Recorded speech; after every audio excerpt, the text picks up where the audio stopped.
का नाम है सातत्य तथा अवकलनीयता। अब यदि इसी पाठ के नाम को आप अंग्रेजी में जानना चाहें तो वह कहलाता है कॉन्टिन्यूटी एंड डिफरेंशिएबिलिटी। तो चलिए इस पाठ के पहले भाग में आगे बढ़ते हैं और जानते हैं आज के इस वीडियो में हम क्या पढ़ेंगे। आज हम पढ़ेंगे भूमिका यानी इंट्रोडक्शन और सातत्य यानी कॉन्टिन्यूटी। तो शुरू करते हैं पहले विषय के साथ। भूमिका में हम जानेंगे कि इस पाठ में हम किन विषयों पर चर्चा करने वाले हैं। तो सबसे पहला विषय होगा सातत्य।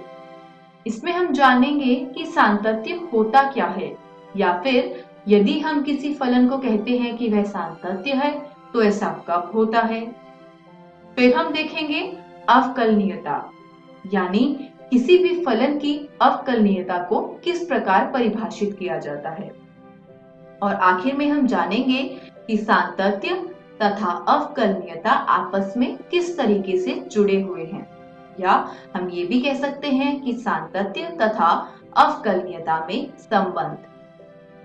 तो चलिए आगे बढ़ते हैं और सातत्य का अर्थ जानते हैं। आइए एक उदाहरण देखते हैं। आपके सामने एक फलन कुछ विचित्र प्रकार से परिभाषित है, लेकिन ऐसा फलन आपने कक्षा 11वीं में भी देखा होगा। कक्षा 11वीं में एक पाठ था आपका, पाठ 13 सीमा एवं अवकलन। उसमें आपने इस प्रकार के फलनों की चर्चा करी होगी।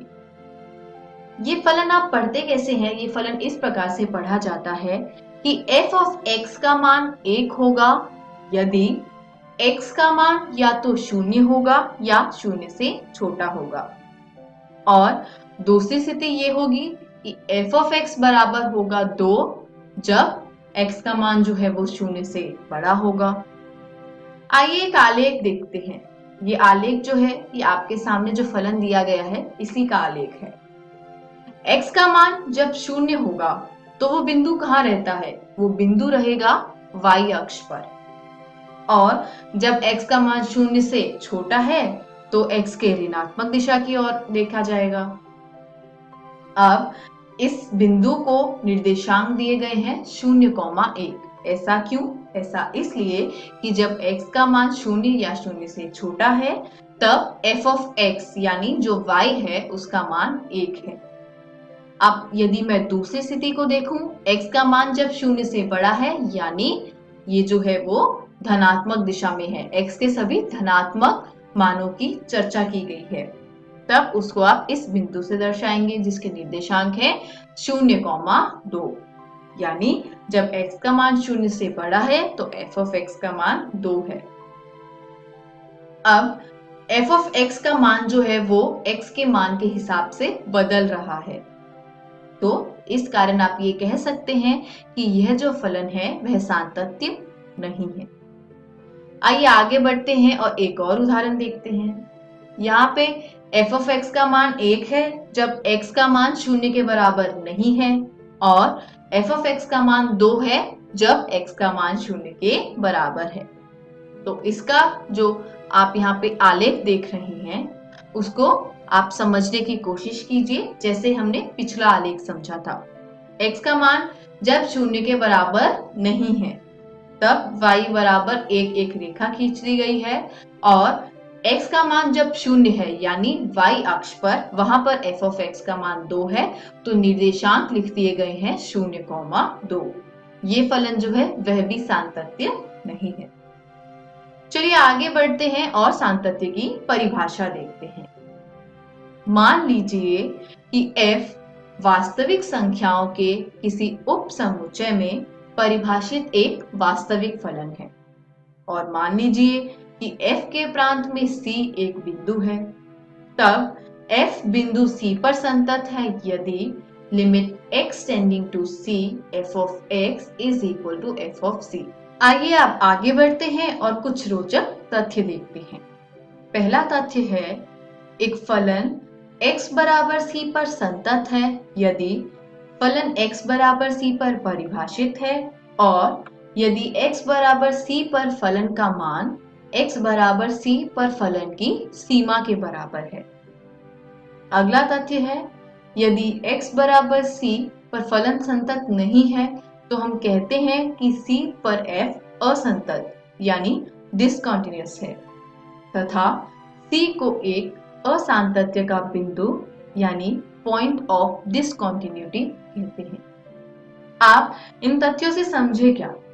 पहले तथ्य में कहा गया फलन x बराबर c पर संतत होगा यदि फलन का मान और फलन की सीमा उस बिंदु पर आपस में बराबर हो जाती है, और जब फलन संतत नहीं होता तब हम कहते हैं कि फलन असंतत है।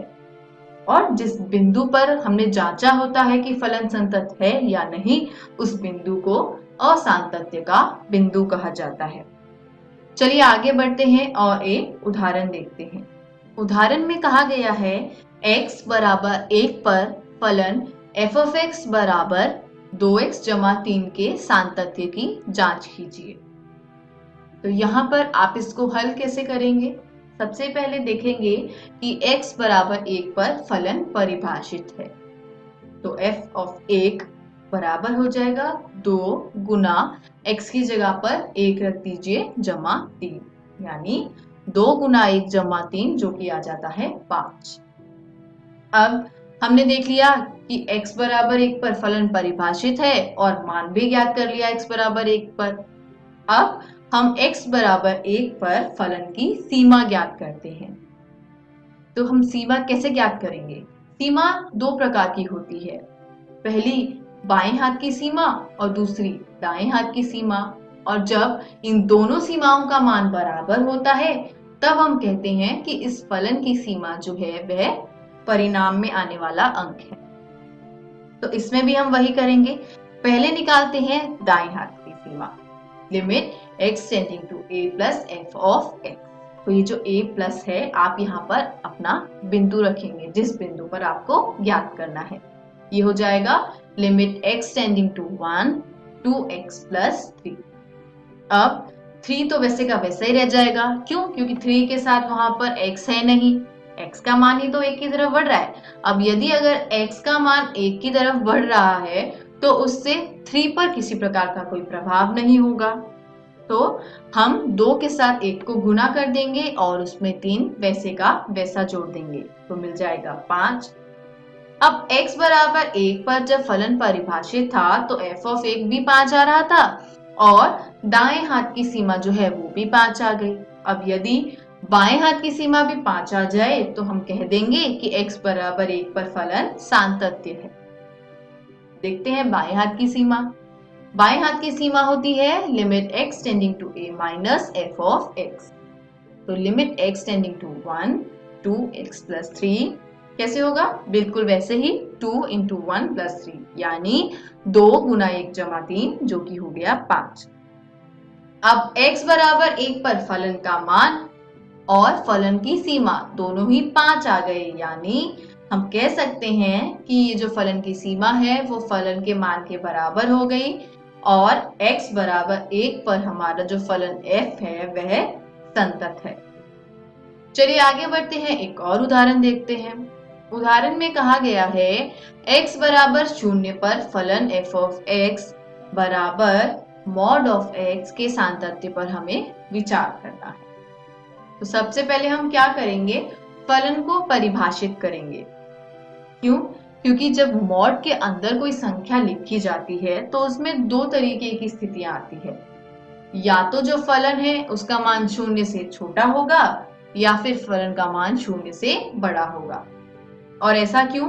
क्योंकि 0 ही एक ऐसा संख्या है या एक ऐसा बिंदु है जो ऋणात्मक संख्याएं और धनात्मक संख्याएं इन दोनों को अलग करता है। अब f of x परिभाषित है कुछ इस प्रकार कि f of x का मान हो जाएगा माइनस x जब x का मान 0 से छोटा होगा और x हो जाएगा जब x का मान 0 से बड़ा या उसके बराबर होगा, यानी x बराबर 0 पर फलन परिभाषित है। अब हम इसकी सीमा ज्ञात करते हैं। क्यों? क्योंकि कोई भी फलन सान्तत्य है या संतत है ये जानने के लिए हमें क्या करना होता है? फलन की जो सीमा है उस बिंदु पर और फलन का जो मान है उस बिंदु पर उनको आपस में बराबर करना होता है।